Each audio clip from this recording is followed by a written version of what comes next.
کا نام صرف کام نہیں، حضرت عمر کا نام انقلاب برپا کر دیتا ہے۔ حضرت عمر کا نام کفر کے ایوانوں میں جبر، ظلم، شرک کی وادیوں میں جب حضرت عمر کا نام بھی لیا جائے تو بے ایمان کانپنا شروع ہو جاتے۔ حضرت عمر فاروق رضی اللہ تعالی عنہ، حضرت عمر معمولی شخص نہیں، معمولی آدمی نہیں۔ کچھ لوگ صدیوں کے بعد پیدا ہوتے ہیں اور کچھ لوگ ایسے ہوتے ہیں جو ایک ہی بار پیدا ہوتے ہیں، ان جیسا دوسرا پیدا ہوتا ہی نہیں، دوسرا ان طرح کا پیدا ہوتا ہی۔ حضرت عمر رضی اللہ تعالیٰ عنہ جیسی شخصیات پیدا ہی نہیں ہوتی دوبارہ۔ سارے صحابہ در رسالت مآب پہ خود آئے۔ یہ وہ عظیم شخص ہے جسے اللہ کے محبوب نے اللہ سے مانگ کے لیا، کہا ہے اللہ یہ مجھے دے دے، اللہ سے مانگ کے لیا۔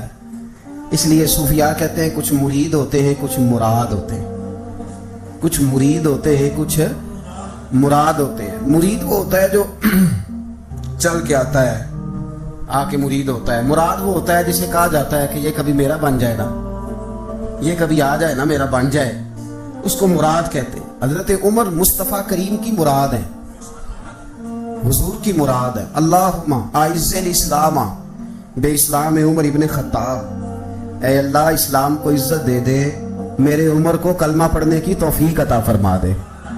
اور کیسے دعا مانگی؟ اور یار حضرت عمر کی تو اس فضیلت کا کوئی جواب نہیں دے سکتا۔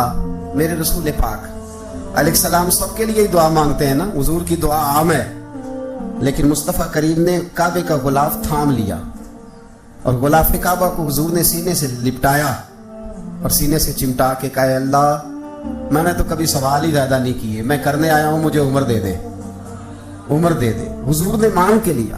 اور پھر جب جس کو حضور مانگے اللہ سے کہ حضرت عمر رضی اللہ تعالیٰ عنہ کا آج یوم شہادت ہے، میرا تو دل کرتا تھا کہ فجر سے باتیں شروع ہوں اور سارا دن ہی عمر کی باتیں ہوتی رہیں، سارا دن جناب عمر کی باتیں، سارا دن، اس لیے کہ ذکر جناب عمر کا ہوگا پر راضی اللہ کے رسول ہوگے صلی اللہ ہو، تو جاگ کے بیٹھے، خوش ہو کے بیٹھے۔ ہمارے ہاں منایا ہی نہیں جاتا، بابے اللہ کی ساون بھادروں اسو کتا تے منڈے جنوری فروری، تو اسلامی سال بھی گیا اور وہ تاریخیں بھی ساری گئی۔ یکم محرم امت مسلمہ کے لیے بہت بڑا دن ہے، بہت بڑا دن۔ یہ شہادت ہے حضرت عمر فاروق کی رضی اللہ تعالی عنہ۔ یہاں چھوٹی چھوٹی باتوں پہ گورنمنٹ چھٹی کرتی پھرتی ہے، چھوٹی چھوٹی باتوں، الیکشن ہو گیا تو چھٹی،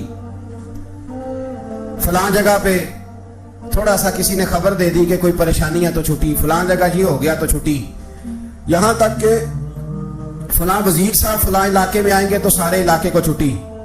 اور اب تو اس سے بڑا حال ہونے لگا ہے، اگر جن لوگوں کی سندھ میں حکومت ہے ان کے لیڈر کا دن آیا تو اس دن چھٹی، اور جن کی پنجاب میں حکومت ہے ان کا دن آیا تو چھٹی۔ ہمارا مطالبہ ہے حکومت پاکستان سے، اگر سر اٹھا کے جینا چاہتے ہو تو یکم محرم کو چھٹی کیا کرو، اگر سر اٹھا کے جینا چاہتے ہو تو یکم محرم کو چھٹی کرو جناب عمر کے دن، اور ملت کے جوانوں کو بتاؤ کہ اگر عزت کی زندگی جینا چاہتے ہو تو اس طرح جیو جس طرح فاروق اعظم جی کے گئے، عزت اور وقار کی زندگی۔ جمہوریت حضرت عمر سے سیکھنی پڑے گی، حکومت کرنے کے طریقے حضرت عمر سے، رعایا کو سیکھنا پڑے گا کہ امیر کس طرح بنایا جاتا ہے اور امیر کس طرح کے ہوتے ہیں۔ یہاں لوگ ہمیں یورپ کی مثالیں دیتے ہیں، لوگ یہاں ہمیں آ کر کے امریکہ کی مثالیں، انہیں کیا پتا حکومت کیا ہوتی ہے؟ وہ کہتے ہیں جی وہ سائیکل پہ جاتا ہے ان کا حکمران۔ میں نے کہا وہ سائیکل پہ جاتا ہے؟ میرے عمر فاروق مدینے سے مکے گئے تھے تو پیدل ہی حج کرنے چلے گئے، پیدل ہی۔ اور جناب عمر فاروق رضی اللہ تعالیٰ عنہ عید کی نماز پڑھانے گئے، عید کی نماز عمر خطبہ عید دینے گئے۔ اور اس زمانے میں کون سا غریب ہے جو ننگے پاؤں جاتا ہو؟ کون سا غریب ہے جو مسجد ننگے پاؤں جاتا ہو؟ لوگوں نے تو 3 قسم کی چپلیں رکھی ہوئی ہیں، ایک مسجد جانے کی علیحدہ ہے، گھر پہننے کی علیحدہ ہے، شادی بیاہ پہ جانے کی چپل علیحدہ ہے۔ حضرت عمر فاروق رضی اللہ تعالیٰ عنہ نکلے عید کا خطبہ دینے کے لیے تو بیوی سے کہنے لگے جوتا، اس نے کہا صاحب اتنی دفعہ ٹوٹا ہے گانٹھا نہیں جا سکتا، اتنی دفعہ ٹوٹا ہے کہ اب دوبارہ پیمند نہیں لگ سکتے۔ تو حضرت عمر کہنے لگے چل کوئی حرج نہیں ہے، بغیر جوتے کے ننگے پیر ہی چلتے ہیں، کوئی حرج نہیں۔ تو کہنے لگے لوگ کیا کہیں گے؟ فرمایا چپ کر، لوگ جس دن عمر نے یہ دیکھ لیا نا لوگ اس کے بارے میں کیا کہتے ہیں، اس دن عمر نہیں رہے گا. تو کہا پھر آپ کا نظریہ کیا ہے؟ فرمایا میرا نظریہ یہ ہے کہ رب رسول میرے بارے میں کیا کہتے ہیں. لوگوں کا کیا ہے، لوگ کل کسی کے بارے میں کچھ کہتے ہیں اور پرسوں کچھ کہتے ہیں. میرا نظریہ یہ ہے کہ رب رسول میرے بارے میں ننگے پیر عمر جا رہے ہیں. کون جی؟ میں بڑا ماڑا. اچھا جناب، کیا غربت ہے؟ 10 قسم کے جوڑے لٹکے ہوئے کمرے میں اور پہننے کی فرصت نہیں، سویرے کیا پہننا ہے، شام کیا پہننا ہے، 15 سوٹ کٹھے استری ہو کے لانڈری والا بھیج رہا ہے، اور تو غریب ہے. تو بہت بڑا غریب ہے. اس لیے کہ غربت پیسوں کی وجہ سے نہیں ہوتی، غربت تو دل کی ہوتی ہے. تو واقعی بڑا غریب ہے اور تو غریب ہی رہے گا. امیر تو عمر فاروق تھے جو ننگے پاؤں چلے گئے عید کی نماز پڑھانے. تو رستے میں جو ملا کہنے لگا عمر جوتا تو پہن لو. فرمایا تمہیں عمر کا جوتا نہ پہننے کا نقص تو نظر آیا ہے؟ کوئی حرج نہیں. اگر عمر کو کبھی بتانا ہوا تو وہ والا نقص بتانا جو عمر کی سیرت میں پیدا ہو، کردار میں پیدا ہو، وہ والا نقص بتانا. یہ چھوڑو جوتے آتے جاتے رہتے. ننگے پاؤں گئے، پاؤں دھوئے، نماز پڑھائی، لوٹ آئے. او بھائی یہاں تو ہمارا بناؤ سنگار اترنا، جتنی توجہ کپڑوں کی طرف ہے اتنی توجہ کبھی ہماری علم کی طرف ہوتی نا. جتنا ذوق شوق ہمارا بناؤ سنگار کی جانب ہے، اتنا بناؤ سنگار کبھی ہمارا اخلاقیات کی جانب ہوتا تو معاملات بڑی حد تک سنورے ہوئے ہوتے. حضرت سیدنا فاروق اعظم رضی اللہ تعالی اپنی زندگی کو ترتیب دیا. ایک دن بھی خلافت نہیں مانگی اللہ سے. حضرت عوف بن مالک اشجعی ایک صحابی ہیں. حضرت عوف بن مالک رضی اللہ تعالیٰ عنہ فرماتے ہیں کہ جناب ابو بکر صدیق کا زمانہ تھا تو میں نے خواب دیکھا. میں نے خواب میں جناب عمر کو دیکھا اور میں نے دیکھا کہ کوئی کہنے والا کہہ رہا ہے کہ عمر وہ ہے کہ اللہ کے رستے میں کوئی اسے جتنا مرضی برا بھلا کہے یہ پرواہ نہیں کرتا. کس کے رستے میں؟ بولے سارے. اس کا مطلب ہے اللہ کے رستے میں لوگ برا بھلا بھی. قرآن مجید نے کہا وَلَا يَخَافُونَ لَوْمَةَ لَائِمٍ. کچھ لوگ ایسے ہیں جو برا بھلا کہنے والوں کی پرواہ نہیں کرتے. آپ یقین کریں اگر پرواہ شروع ہو جائے نا تو دین کا کام ختم ہو جائے. نہ کوئی تقریر کرے، نہ کوئی تدریس کرے، نہ کوئی پیری مریدی کرے، ختم ہو جائے اگر باتوں کی پرواہ. لیکن وہ پرواہ، حضرت عوف بن مالک اشجعی کہتے ہیں میں نے خواب میں دیکھا کہ عمر وہ ہے جو کسی کی پرواہ. اور دوسری بات میں نے یہ دیکھی کہ عمر خلیفہ بنے گا. اور تیسری بات میں نے خواب میں یہ دیکھی کہ عمر شہید بھی کیا جائے گا، عمر شہید بھی ہوگا. یہ میں نے 3 باتیں خواب میں دیکھی. فرماتے ہیں میں نے آ کے خواب حضرت ابو بکر صدیق کو سنائی. وہ خلیفہ تھے. وہ کہنے لگے ٹھہر جا، میں عمر کو بلاتا ہوں، اس کے سامنے دوبارہ سنا رہا ہوں. اس کے سامنے فرماتے ہیں میں نے بلایا حضرت عمر فاروق کو، آ کے بیٹھے. خواب شروع ہوا کہ ایک بات تو میں نے یہ دیکھی کہ آپ ملامت کرنے والے کی پرواہ نہیں کرتے. دوسرا آپ خلیفہ بنے گے. جناب عمر کہنے لگے چپ کر، ابو بکر کے سامنے ہی کہہ رہا ہے، چپ کر، خلیفہ کے سامنے کہہ رہا ہے. تو ابو بکر صدیق کہنے لگے عمر اسے کہنے دو، مجھے لگتا ہے رب کی رضا یہی ہے کہ میرے بعد اگر مصطفیٰ کا ممبر ملے تو عمر کو ملے. اسے کہنے دو. یار یہاں تو لوگ ڈینگے مارتے ہیں، یہاں تو لوگ دعوے کرتے ہیں میرے سامنے فلانے کو بھی بٹھاؤ، فلانے کو بھی بٹھاؤ، اس کو کیا پتا، اس کو کیا پتا. یہ تو بڑھ کے مارنے کا دور ہے. حضرت عمر رضی اللہ تعالیٰ عنہ کو تیسری بات کہی. حضرت عوف بن مالک نے کہا آپ شہید کیے جائیں گے. میں نے خواب دیکھی ہے. نیک لوگوں کے خواب بڑی حد تک سچے ہوتے ہیں. کہا میں نے خواب دیکھی ہے. تو حضرت عمر کہنے لگے شہید تو دلیر لوگ ہوتے ہیں، شہید تو دلیر، جسے سارا زمانہ دلیر کہہ رہا ہے وہ اپنے بارے میں کیا کہہ رہا ہے؟ کہتے ہیں شہید تو دلیر، میں تو کاہل سا آدمی ہوں، سست آدمی ہوں، میں تو اتنا کام ہی نہیں کرتا. تو یہ خواب تو نے جو ٹھیک ہے دیکھا ہے نا، پھر سے دیکھنا. تو ابو بکر صدیق فرمانے لگے عاجزی نہ کر، انکساری نہ کر، تو جو کہہ رہا ہے ٹھیک کہہ رہا ہے، لیکن مجھے سن کے شکر بھی ہوا ہے اور افسوس بھی ہوا ہے. افسوس اس بات کا کہ تیرے جیسا بطل عظیم چلا جائے گا، اور شکر اس بات کا کہ رب تجھے زندگی بھی اعزاز والی دے گا، اور شہادت کی موت دے کے اللہ تجھے موت بھی عزت والی عطا فرمائے گا. اللہ موت بھی تجھے عزت والی دے گا، تجھے کاہلوں جیسی موت اللہ. حضرت فاروق اعظم رضی اللہ. بھائی یہاں تو اس زمانے کا سب سے بڑا مسئلہ پروٹوکول ہے. لوگوں کو پتا ہوتا ہے کامل پیر ہے، کامل مرشد ہے، لوگ نہیں جاتے. میں کسی کا مرید ہو جاؤں، میرا پروٹوکول کدھر گیا؟ پتا ہوتا ہے یہ کامل استاد ہے، میں اس کے پاس بیٹھوں گا تو میری تربیت کرے گا، لیکن لوگ شاگرد نہیں بنتے. میں کدھر گئی؟ یہ پروٹوکول کی مصیبت ہے نا، اس نے بڑے بڑے لوگ زیرو کر دیے، بڑے بڑے لوگ. اور یہ مت سمجھے کہ آپ کا وزیر اعظم پروٹوکول لیتا ہے یا آپ کا صدر پروٹوکول، وزراء، ایسی کوئی بات نہیں. ہم چھوٹے طبقے سے لے کر بڑے سارے پروٹوکول کے قائل ہیں. ہمارا تو داماد بھی کہتا ہے کہ مجھے پوچھا نہیں میں تمہارے گھر کیوں آؤں. ہمارا تو بھائی ہر شخص اعلان کرتا ہے پروٹوکول کا، فلانے نے عزت نہیں دی تو واپس آ جاؤ، فلانے نے سلوٹ نہیں کیا تو واپس آ جاؤ. لوگ جہاں سلوٹ کرنا چاہیے وہاں بھی سلوٹ کرانے کے قائل ہیں.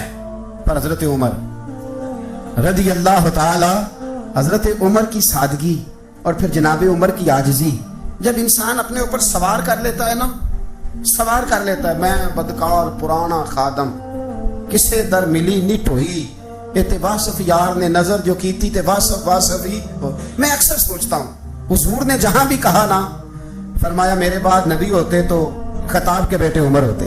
حضور نے فرمایا عمر جس رستے سے جاتا ہے شیطان وہ رستہ بدل جاتا ہے. نبی پاک صلی اللہ علیہ وسلم نے فرمایا میرا عمر وہ ہے کہ اس کی زبان پر حق جاری ہے. حضور علیہ الصلوۃ والسلام نے فرمایا 950 سال حضرت جبریل میرے عمر کی شان بیان کریں تو ان کی عظمت ختم نہیں ہوتی. 950 سال جبریل عظمت بیان کرے تو ختم نہیں ہوتی. یہ بات ہے حضرت عمر کی. اور فرمایا عمر ابو بکر کی نیکیوں میں سے ایک نیکی ہے. یہ شان ہے عمر فاروق رضی اللہ تعالیٰ عنہ کی. حضور نے فرمایا میرے بعد نبی ہوتے تو عمر ہوتے. جس گلی سے عمر آئے شیطان رستہ بدل جائے. میرے عمر فاروق کی شان 950 سال بیان ہو تو ختم نہ ہو. عمر کی زبان پر اللہ حق بیان کرتا ہے، جو عمر کہتا ہے وہی رب کر دیتا ہے. حضور ساری زندگی فضیلتیں بیان کرتے رہے. عمر جواب میں کیا کہتے ہیں؟ کوئی بتائے نا کہ یہ والی حدیثیں کبھی عمر نے بھی روایت کی ہو کہ حضور نے میرے بارے میں یہ کہا ہے. یہ روایتیں وہ روایت نہیں کرتے. ان سے جب لوگ کہتے عمر تیری بڑی بات ہے تو عمر رو پڑتے، کہتے میں تو اونٹ چرانے والے باپ کا بیٹا ہوں، میں تو اونٹ چرانے والے باپ کا بیٹا. اونٹ چرا، اس سے آگے عمر گئے ہی نہیں ساری زندگی، اس سے آگے لفظ ہی نہیں ادا کی. اور میں تو بھائی اونٹ چرانے والا، میرا باپ تو اونٹ چرایا کرتا تھا، 10 اونٹ تھے، میری ڈیوٹی ہوتی تھی، سنبھالے نہیں جاتے تھے، ابا ڈنڈوں سے مارتا تھا. ساری زندگی عمر حج کرنے گئے، ایک خشک تنا کھجور کا عمر فاروق رضی اللہ تعالیٰ عنہ نے اس کو اپنے کلابے میں لیا، رونے لگے. لوگوں نے کہا عمر کیا ہوا؟ فرمانے لگے یہاں میں اونٹ چرایا کرتا تھا، یہاں میں اونٹ چراتا تھا، 10 اونٹ سنبھالے نہیں جاتے تھے. دیکھو رسول اللہ کی شان، آج ساری امت چلانے کا طریقہ عطا فرما دیا ہے. ساری نظریے سے پیار. یار پیسہ کس کو برا لگتا ہے؟ آپ جس آدمی کی 50 کروڑ کی پراپرٹی ہے اس کو پوچھیں سب سے غریب، آپ کو وہی نظر آئے گا. وہ کہے گا میں ٹائٹ ہوں. حالات بڑے، میں کئی بار پوچھے انہوں نے، میں کہتا ترجمہ بھی 10 چھڑو کی، ہمیں تو سمجھ نہیں آتی. اور ٹائٹ حالات کون سے ہوتے ہیں جی؟ جس آدمی کا کروڑوں میں کاروبار ہے نا، اس کو آپ چھیڑے میں رونے لگ جائے گا، رونے. تو کئی میں نے ایسے دیکھے کرائے کا مکان ہے، ان سے پوچھے صاحب کیا حال ہے، تو کہتے ہیں جتنی اللہ نے شان والی زندگی ہمیں عطا کی ہے کسی کو نہیں دی ہوئی. اس کا مطلب ہے خوشی بھی یہی ہے اور غم بھی یہی ہے. اندر سے خوشی ہے، اندر سے ہی. تو نے اگر راضی رہنا ہے تو ادھر سے رہنا ہے، ناراض رہنا ہے تو بس اپنے آپ کو خوش رکھے گا تو ہو جائے گا. سارے صحابہ مل کے آئے، کہنے لگے عمر فاروق سے کہنا ہے نبی پاک کے زمانے میں تو ظاہراً غربت تھی، ابو بکر کے دور میں بھی غربت تھی، اب تو بڑا مال ہے. عمر سے سفارش کرو کہ عمر نیا کرتا پہنا کرے. ملکوں کے سفیر آتے، عمر وہی پھٹی پرانی چادر اوڑھ کے اور وہی کئی جگہ پہ پیبند لگے سوٹ پہن کے سفیروں کے سامنے بیٹھ جاتا ہے. عمر کو مشورہ دو، طے ہو گئی بات. سب نے جب مشورہ دے لیا تو سارے کہنے لگے یہ بتاؤ شیر کی مونچھ کو ہاتھ کون لگائے گا؟ کہنا کس نے ہے؟ بندہ بھی تو ڈھونڈو نا. نے کہا جناب میرا یہ خیال ہے کہ مولا علی شیر خدا کہیں گے، کیونکہ جس شخص کی عمر کو سب سے زیادہ حیا کرتے دیکھا وہ شیر خدا مولا علی ہے رضی اللہ تعالی. علی کہیں گے اس لیے کہ جناب علی تو کئی دفعہ جب گفتگو کرتے تھے تو حضرت عمر چپ کر جاتے تھے اور فرماتے تھے علی نہ ہوتا تو میں ہلاک ہو جاتا. تو کہا علی سے کہو. جناب علی شیر خدا کو بلایا، کس کام کے لیے؟ نہیں اللہ اکبر. یہ ذرا آپ نے اس دور پہ اس بات کو ذرا کہا جناب ان سے کہیں کہ زیادہ نہیں، ایک کرتا نیا پہن لے. سفیر آتے ہیں، وزیر آتے ہیں تو ایک کرتا نیا پہن لے. حضرت علی کو بلایا، آپ فرمانے لگے کوئی اور بات ہوتی تو میں کہہ دیتا، یہ والی میں نہیں کہہ سکتا. کوئی اور ہوتی تو میں عمر کو کئی دفعہ کہہ دیتا ہوں، جلال میں بھی تو یہ والی میں نہیں کہہ سکتا. میں تمہیں ایک مشورہ دیتا ہوں. کہا وہ کیا؟ کہنے لگے سیدہ عائشہ صدیقہ سے کہو، وہ مومنوں کی ماں ہے، عمر ٹالے گا نہیں۔ اماں جی سے جا کے کہا اماں جی نیا کرتا عمر سے کہیں پہن لیں، وزیر آتے ہیں بڑے بڑے لوگ، تو چلو کوئی حرج نہیں۔ اماں جی نے کہا اچھا کوئی بات نہیں، میں بلا لیتی ہوں۔ جناب عائشہ نے پیغام بھیجا، جب خادم نے کہا نا مصطفیٰ کے گھر سے پیغام آیا ہے، تو 20 لوگ بیٹھے تھے، عمر کانپتے ہوئے اٹھے، کانپتے دوڑے۔ حضرت عائشہ پردے میں تھی تو فرماتی ہیں عمر اتحیات کی حالت میں بیٹھ گئے۔ کہا اماں جی دیر تو نہیں ہو گئی مجھے آنے میں؟ کہا نہیں ٹائم پہ آ گئے ہو، کس لیے بلایا تھا؟ کہا عمر دیکھو غربت کے معاملات اور ہوتے ہیں، جب اللہ آسانی دے تو کوئی چیز استعمال کرنا حرام نہیں ہوتی، اگر حرام ہے تو بتاؤ۔ کہا نہیں اماں جی حلال ہی ہے۔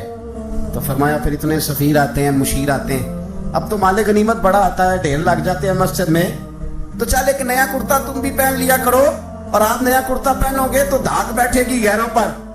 تو صحابہ کا مشورہ ہے کہ آپ نیا لباس پہنے۔ اماں جی کہتی ہے میں نے حکم دیا تو عمر چپ کر گئے، گردن جھک گئی۔ تھوڑی دیر کے بعد سیدنا عمر فاروق نے سر اٹھایا تو داڑھی پہ آنسو گر رہے تھے، رو پڑے، کہنے لگے پاک محبوب کی پاک بیوی جیسے حکم کرتی ہو میں حاضر ہوں، پر مجھے وہ والا لباس پہنانا جو میرے مصطفیٰ نے پسند فرمایا ہے۔ اگر یہ رنگ رسول پاک کا ہے تو میں حاضر ہوں، اور اگر نبی پاک کا نہیں تو پھر جیسے آپ حکم کریں۔ جناب عائشہ کہتے ہیں عمر روئے تو میں زیادہ روئی، میرا پلو بھیگ گیا آنسوؤں سے۔ میں نے کہا عمر آپ جائیے۔ عمر یوں نکلے تو جو صحابہ کھڑے تھے وہ کونے میں تھے، سارے آ گئے۔ کہا اماں جی کیا بناؤ؟ فرمایا بھائی تم سب جو باتیں کہتے ہو وہ اپنی جگہ ٹھیک ہیں، پر عمر جو بات کرتا ہے وہ سب سے زیادہ ٹھیک ہے۔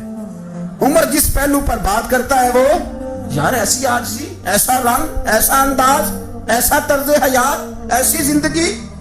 اولاد کے معاملے میں لوگ بزدل ہو جاتے ہیں، بزدل، پر حضرت عمر کا بیٹا مصر گیا، وہاں سے کمائی کر کے لایا، تجارت کرنے گیا، لاکھوں کا مال۔ کون سا باپ ہے دنیا میں جس کا بیٹا باپ سے پیسے لے کے آئے تو ابا تفصیل پوچھے کہ بیٹا کہاں سے کمائے، کہاں سے لایا، کتنے ملے، کیوں آئے؟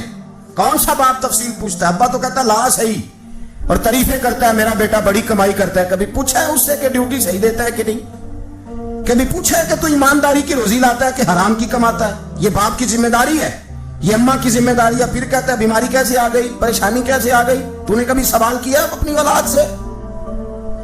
حضرت عمر فاروق رضی اللہ تعالیٰ عنہ کا بیٹا مصر سے پیسے کما کے لایا تو جناب عمر نے بلایا، فرمایا بیٹے اتنی تو تیرے پاس راس ہی نہیں تھی، تھوڑے سے تو پیسے لے کے گیا تھا، اتنی کمائی کیسے ہو گئی؟ اتنے تو پیسے نہیں تھے صاحب، کہاں سے کمائی لائے؟ اس نے کہا ابا جی وہ جو میرے چچا ہے نا مصر کے گورنر، آپ کے دوست، انہوں نے میری مدد کی ہے۔ فرمایا جتنے لوگ گئے تھے سب کی ہے مدد اس نے؟ کہا نہیں صرف میری کی۔ فرمایا تیری کیوں کی؟ تیری کیوں کی؟ کہا حضور آپ کے دوست ہیں۔ فرمایا چپ کر، حضور انہوں نے مجھے اتنے پیسے دیے، میں نے کاروبار میں ڈالے تو نفع آیا تو میں ان کی رقم دے کے۔ فرمایا خاموش ہو جا، باقی جتنے لوگ گئے تھے سب کی مدد کی اس نے؟ کہا نہیں حضور صرف میری کی۔ فرمایا اس نے تیری مدد نہیں کی، اس نے خلیفہ کے بیٹے کی مدد کی، اس لیے کہ وہ خلیفہ کو اپنے حق میں نرم کر سکے۔ فرمایا آدھا مال تیرا ہے، آدھا مال غنیمت کا ہے، مال خزانہ کا ہے، مسلمانوں کا ہے، اس لیے کہ تو جو وہاں سے مال کما کے لایا ہے وہ اپنے باپ کے خلیفہ ہونے کی وجہ سے کما کے لایا ہے، لہذا رکھ ادھر۔ یہاں کہتے ہیں کدھر سے آیا، کیسے آیا، کون سا حساب دے، کیا کریں؟ او بھائی حضرت عمر رضی اللہ تعالیٰ عنہ کا اپنی اولاد کے بارے میں یہ رنگ ہے۔ ایک جنگ سے نا خوشبو آئی، خوشبو بڑی مہنگی ہوتی تھی، عرب میں خوشبو آج بھی بڑی مہنگی ہے، وہ زیادہ استعمال کرتے ہیں۔ میری باتوں کی سمجھ آ رہی ہے میرے بھائی؟ بڑی مہنگی خوشبو تھی۔ جب وہ خوشبو آئی تو حضرت عمر نے کہا، گھر میں پہلے پہنچی حضرت عمر کے، چونکہ زیادہ عورتیں استعمال کرتی تھی گھر کے اندر خوشبو، مرد بھی لگاتے۔ حضرت عمر نے اپنی بیوی سے کہا، آپ کی زوجہ تو تھی وہ بڑی خوشبو کو پسند کرتی، حضرت عمر نے اپنی زوجہ سے کہا کہ خوشبو لاؤ، میں نے ایک عورت کی ڈیوٹی لگائی ہے، وہ خوشبو تول کے نا تو حصہ برابر صحابہ میں بانٹ دے گی۔ تو آپ کی زوجہ کہنے لگی کسی بی بی کی ڈیوٹی لگانے کی کیا ضرورت تھی، میں جو موجود تھی میں بانٹ دیتی ہوں تول کے حصہ برابر۔ آپ نے فرمایا نہیں تو رہنے دے، اور فلانی بی بی بانٹے گی۔ کہا حضور میں نے بھی بانٹنی ہے، میرے پہ کچھ حق ہے؟ آپ نے فرمایا نہیں، تو تفصیل نہ پوچھ، تو خوشبو دے دے، کوئی اور بانٹے گی۔ خاتون خانہ تھی نا، کہنے لگی نہیں مجھے بھی آج آپ کو بتانا ہی پڑے گا۔ کہ کوئی جو بانٹ سکتی ہے تو میں کیوں نہیں بانٹ سکتی؟ زوجہ کہتی عمر نے بات کی تو میری چیخیں نکل گئی. حضرت عمر فرمانے لگے جب تو خوشبو بانٹے گی نا تیرے ہاتھوں کو بھی لگے گی, تیرے دوپٹوں کو بھی لگ جائے گی. اگر رب کریم نے مجھ سے سوال پوچھا کہ عمر خوشبو تو مسلمانوں کی تھی, تیری بیوی کے دوپٹے کو کیوں لگ گئی, تو میں اللہ کے حضور کیا جواب دوں گا؟ اگر اللہ نے یہ سوال کیا کہ تیری بیوی نے کیوں لگائی, وہ تو حصہ تھا مسلمانوں کا, تو تو نے تیری بیوی نے کیوں لگائی؟ تو فرمایا میں نہیں چاہتا کہ اللہ کے حضور مجھے اور تجھے باز پرس ہو, لہذا کسی اور کو بانٹنے دے. زوجہ روئی اور تڑپ کے کہنے لگی عمر مجھے لگتا ہے صبح قیامت بھی تیری بیوی ہونے کی وجہ سے اللہ مجھے جنت عطا فرما دے گا, تیری زوجہ ہونے کی برکت سے. بھائی یہ معیار رکھا, خدا کی قسم ایسا شخص تاریخ میں دوبارہ نہیں آیا. اتنا بڑا آدمی, اتنا بڑا شخص, اتنا بڑا آدمی, اور پھر رنگ یہ ہے کہ عمر 22 لاکھ مربع میل کا حکمران, 22 لاکھ, اور کھجور کے درخت کے نیچے مٹی کا ڈھیلا لے کے سو گئے ہیں, پرواہ کوئی نہیں, کوئی مسئلہ ہی نہیں. 2 غلام ساتھ بیٹھے تو ایک روٹی حضرت عمر نے گھر سے منگوائی, تھوڑا سا سرکہ, تو غلام کہنے لگے ہم نے بھی کھانی ہے. فرمایا کوئی حرج نہیں, روٹی کو پیٹ بھر کے کھانا ضروری تو نہیں, 3 حصوں میں بانٹ لیتے. ایک آدمی آیا ہوا تھا مصر کا رہنے والا ملنے کے لیے, اس نے پوچھا عمر کدھر ہے, تو کہا وہ ادھر جاؤ مسجد میں بیٹھے ہوں گے. اور واپس آیا تو کہنے لگا وہاں تو 3 غلام بیٹھے ہیں, ایک روٹی بانٹ کے کھا رہے ہیں, لگتا ہے کئی دنوں سے روٹی نہیں ملی. کہا 3 غلام تو کوئی نہیں, وہاں 2 ہی تھے, تیسرے تو امیر المومنین تھے. اس نے کہا نہیں 3 غلام ہیں, کپڑے بھی ایک طرح کے پہنے ہوئے, بلکہ 2 کے تو پھر صحیح ہے, تیسرے کے تو زیادہ ماڑے ہیں. کپڑے بھی ایک طرح کے, کھانا پینا بھی ایک طرح کا, اور ان کا نشست برخاست بھی ایک طرح کی, لہذا کوئی فرق نہیں. حضرت ابو ہریرہ کہتے ہیں میں لے کے آیا, اور جناب عمر کو جب میں نے کچی زمین میں تامت سمیٹ بیٹھے دیکھا تو میں رو پڑا. میں نے اس مصر سے آنے والے کو کہا تو اس کے جلوے دیکھ, اگر اس کی ذات میں اتنا حسن ہے تو محمد عربی کا مقام کیا ہوگا. یہ مقام غور ہے, مقام غور. 10 محرم کو لوگ دیگے پکائیں گے نا, نہیں پکانی ہے, کوئی بول دے نہیں, ہاں نہ نہیں کر دے, پروگرام بدلیا تو نہیں دیا کہ کیوں ایک کام شروع ہوا ہے لات ٹیٹ ہونے والا, کیوں جی پکڑیں گے نا دیکھیں 10 محرم کو انشاءاللہ تعالی, ہم بھی پکائیں گے انشاءاللہ, یہاں بھی پروگرام ہوگا. تو 10 محرم کو جو دیگ پکنی ہے تو ایسا نہیں ہو سکتا کہ یکم محرم کو حضرت عمر کے نام کی بھی کوئی پک جائے. اگر امام حسن حسین کے نام کی دیگیں پکے تو جو امام حسن حسین سے پیار کرنے والے ہیں, جو امام حسن حسین سے, ہم لوگوں نے بھی عجیب رٹا اپنایا ہے نا, ہم لوگ بات کا ایک پہلو دیکھتے ہیں دوسرا نہیں دیکھتے. حضرت امام حسن اور حسین کو بھی نبی پاک نے شہید کہا, اور جناب عمر کو بھی رسول اللہ نے خود شہید فرمایا. فرمایا شہید ہے, خود فرمایا اپنی زبان سے کہ یہ شہید ہے, خود میرا عمر شہید ہے. تو ان کے نام کی دیگ نہیں پکنی چاہیے, اس طرف نہیں ہماری توجہ ہونی چاہیے. اور اہل بیت نبوی, یہ بات میں پہلے بھی کرتا ہوں, آج پھر کرنا ضروری سمجھتا ہوں. اہل بیت کا پیار سن لو کان کھول کے, اہل بیت کا پیار اگر ہمیں کسی نے سکھایا ہے تو سیدنا عمر فاروق نے سکھایا ہے. اہل بیت نبوت کی محبت اگر کسی نے سکھائی ہے تو کس نے سکھائی ہے؟ بول کے بتائیے. حضرت عمر نے. اہل بیت کا پیار ہمیں حضرت عمر نے بول کر کے سکھایا ہے. بھائی یاد رکھیں, کسی کی طاقت نہیں تھی دم مارنے کی حضرت عمر کے سامنے, طاقت ہی نہیں تھی. کیسر و کسرا کانپ جاتے تھے, جرات ہی نہیں کرتے تھے حضرت. اور ہمارے تو تعلقات بڑے ہیں نا غیروں سے. حضرت ابو موسیٰ اشعری رضی اللہ تعالیٰ عنہ فرماتے ہیں میرا منشی عیسائی تھا, وہ کاتب کہتے تھے وہ لوگ, میرا حساب کتاب عیسائی تھا. تو فرماتے ہیں ایک دن میں نے وہ سارا حساب کتاب لین دین کے حضرت عمر کو دکھایا تو فرمانے لگے جس نے لکھے ہیں اس کو بلاؤ. کہنے لگے ضرور مسجد نہیں آ سکتا. تو کیوں نہیں آ سکتا؟ کہنے لگے وہ عیسائی ہے. کہتے ہیں حضرت عمر جلال میں آ گئے. آپ فرمانے لگے جنہیں رب دور کرتا ہے تم کیوں قریب کرتے ہو؟ جنہیں اللہ دور کرتا ہے. فرمایا تم غیروں کو اگر عہدے دو گے تو اپنوں کا کیا بنے گا؟ اگر تم غیروں کو عہدے دو گے تو اپنوں کا. یہ سوچ ہے جو آج برما کے مسلمانوں کے لیے بھی ضروری ہے. کہا اگر تم غیروں کو عہدے دو گے تو اپنوں کا. ہم نے غیروں کو عہدے دیے تو دیکھا نا اپنے کس طرح کاٹے جا رہے ہیں. غیروں کو جو عہدے دے دیے جرانے سارے غیروں سے. روز دعویٰ ہوتا ہے چین ہمارا سجن ہے, چین ہمارا دوست ہے. او بھائی دوست ہے تو اس سے کہو نا کہ برما تو تمہاری ایک چھوٹی سی ریاست ہے, چین کے بغیر تو وہ سانس بھی نہیں لے سکتا. اس کو کہو نا اس حکومت پہ دباؤ ڈالے. لیکن ہم لوگوں نے غیروں کو عہدے دیے تو اپنے پس گئے. حضرت عمر کہتے تھے ذمی کا ہم ادب کریں گے. ذمی کافر کا ہم, ایسا کافر جو مسلمان ریاست کو قبول کرے, بدامنی نہ پھیلائے, ایک آدمی کو آپ نے دیکھا آنکھوں سے نابینا ہے اور بھیک مانگ رہا ہے, تو حضرت عمر کو نظر آ گیا, فرمایا کون ہو؟ اس نے کہا میں یہودی ہوں. فرمایا بھیک کیوں مانگتے ہو؟ کہا جب تک تندرست تھا مسلمانوں کو جزیہ دیتا تھا, بوڑھا ہو گیا ہوں کیا کروں. حضرت عمر نے گھوڑے کی پشت پہ بٹھایا, کافر کو گھوڑے کی پشت پہ بٹھایا اور بٹھا کے مدینے لائے. حضرت علی شیر خدا وزیر خزانہ تھے, فرمایا علی اس کا وظیفہ جاری کرو. کہا یہ کون ہے؟ فرمایا یہ یہودی ہے لیکن یہ ہمیں جزیہ دیتا رہا, بوڑھا ہو گیا بیچارہ, بھیک مانگنے پہ مجبور ہے, ہماری حکومت کے اندر رہتا ہے, اس کا پورا وظیفہ جتنا خرچہ اتنا وظیفہ لگاؤ. حضرت علی کہتے ہیں میں وظیفہ لگا رہا تھا اور وہ میرے نبی کا کلمہ پڑھ رہا تھا, وہ رسول اللہ کا کلمہ پڑھ رہا تھا.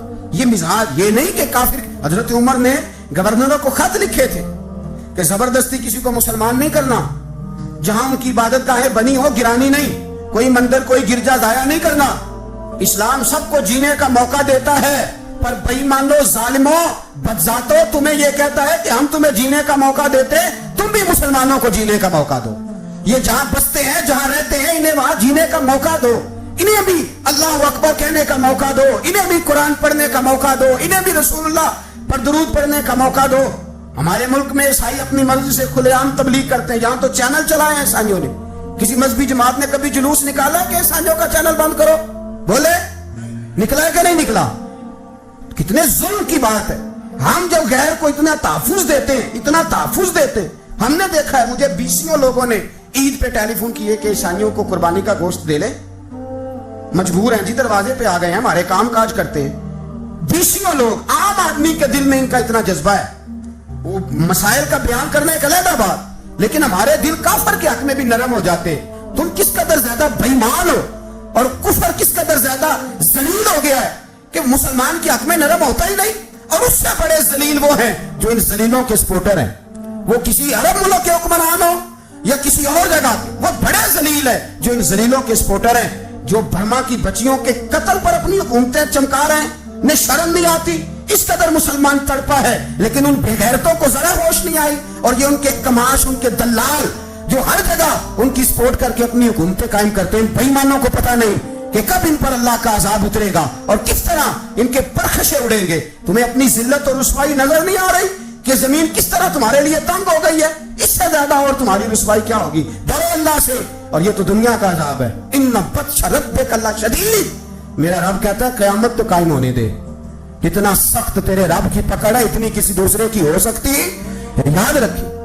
اور تھوڑا احتیاط کریں ہم سب لوگ بھی, جو ہم لوگ آدھی زبان بول کے بھی ان کی سپورٹ کرتے. اب شرم آنی چاہیے ہمیں ان حکومتوں کی سپورٹ کرتے جو مسلمانوں کی لاشوں کے اوپر حکومتیں قائم کرتے ہیں, شرم آنی چاہیے. بہرحال بات دور نکل جائے گی اور میں اپنے مضمون پہ رہتا ہوں. اہل بیت کا پیار اگر سکھایا ہے تو جناب عمر نے سکھایا ہے رضی اللہ تعالی عنہ. امام حسن ملنے, آپ یقین کریں میں جب اس واقعہ کو پڑھتا ہوں تو میرا دل جھوم جاتا ہے. میں کہتا ہوں یار ڈاٹا ہونا اپنی جگہ پہ, عشق ہونا اپنی جگہ پہ, انسان کا باوقار ہونا اپنی جگہ. جہاں کھڑے ہونا تھا وہاں یہ کھڑے ہوتے تھے, اور جہاں جھکنا تھا وہاں یہ. ان لوگوں میں اقبال نے کہا تھا تیری نگاہ ناز سے دونوں مراد پا گئے, عقلے کی یاب و جستجو عشق حضور و اس طرح. جہاں اگر آیا ہے سامنے کیسر و کسرا تو عمر جیسا دلیر کوئی نہیں, اگر سامنے آیا ایران کا بادشاہ تو عمر جیسا تگڑا کوئی نہیں, اگر آیا ہے سامنے غسان کا بادشاہ تو عمر جیسا عادل کوئی نہیں. لیکن اگر علی کا بیٹا آیا ہے, اگر فاطمہ کے لال پارے آئے ہیں تو پھر فاروق اعظم سے جیسا محب کوئی نہیں, پھر ان سے جیسا پیار کرنے والا کوئی نہیں. اندر بیٹھے ہیں جناب عمر, اندر تنہائی میں کچھ وزیروں سے گفتگو ہو رہی ہے, میٹنگیں جاری ہیں. آپ کے بیٹے ملنے آئے جناب عبداللہ ابن عمر, ابا جی ملنے میں, بات ٹھہرو بات کر رہا ہوں, کوئی نہ اندر آئے. صاحب زیادہ باہر کھڑا ہے. تھوڑی دیر گزری تو امام حسن بھی آ گئے. کون آئے؟ آپ کو جو ملے گا امام صاحب کا نام لینے سے, وہ سردار ہیں جنتی. کون آئے؟ سارے بولیے. امام حسن تیری نسل پاک میں ہے بچہ بچہ نور کا, تو ہے نور تیرا سب گھرانہ. امام حسن آئے تو حضرت عبداللہ ابن عمر کو دروازے پہ کھڑے دیکھا. کہا امیر المومنین کہاں ہیں؟ کہنے لگے حضرت عمر کے بیٹے. کہنے لگے وہ اندر بیٹھے, کچھ میٹنگ ہو رہی ہے, اور انہوں نے کہا کوئی اندر نہ آئے, لیکن آپ جانا چاہیں تو چلے جائیں, آپ جانا چاہیں تو تیری نسل پاک میں ہے بچہ بچہ نور, آپ جانا چاہیں تو چلے جائیں. تو انہوں نے کہا جب آپ باہر کھڑے ہیں تو مجھے کوئی اتنا ضروری کام نہیں, اور ابھی زور کی نماز تھوڑی دیر میں ہوگی, میں مسجد میں مل لوں گا امیر المومنین. یہ بات کہہ کے امام حسن چلے گئے. یار اتنی بڑی بات نہیں تھی, اتنی بڑی بات نہیں تھی. وہ میرے استادوں کا بیٹا بھی آئے تو کہا ٹھیک ہے جی وہ سوئے ہوئے ہیں, کوئی غرض نہیں یار میں ٹھہر کے آ جاؤں گا, کوئی بڑی بات نہیں تھی. دیکھا جائے تو بڑی بات نہیں تھی, پر بات بہت بڑی تھی, اس لیے کہ یہ خالی حسن نہیں, یہ حسن ابن علی ہے, یہ حضرت فاطمہ کے لخت جگر. حضرت عمر باہر نکلے, عبداللہ ابن عمر سے پوچھا کوئی آیا تو نہیں؟ تو کہا حضور امام حسن آئے تھے. تو کہا پھر شہزادے کو اندر کیوں نہیں بھیجا؟ کہا میں نے کہا تھا. وہ کہنے لگے اگر امیر المومنین مصروف ہیں تو میں ظہر میں مل لوں گا.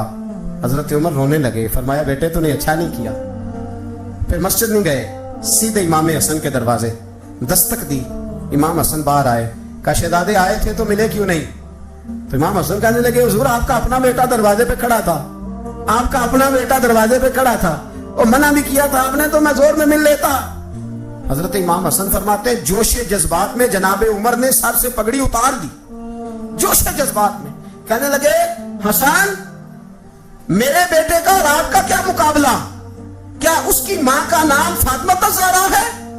کیا اس کی نانی کا نام خدیجہ الکبریٰ ہے؟ کیا اس کے نانے کا نام محمد مصطفیٰ ہے؟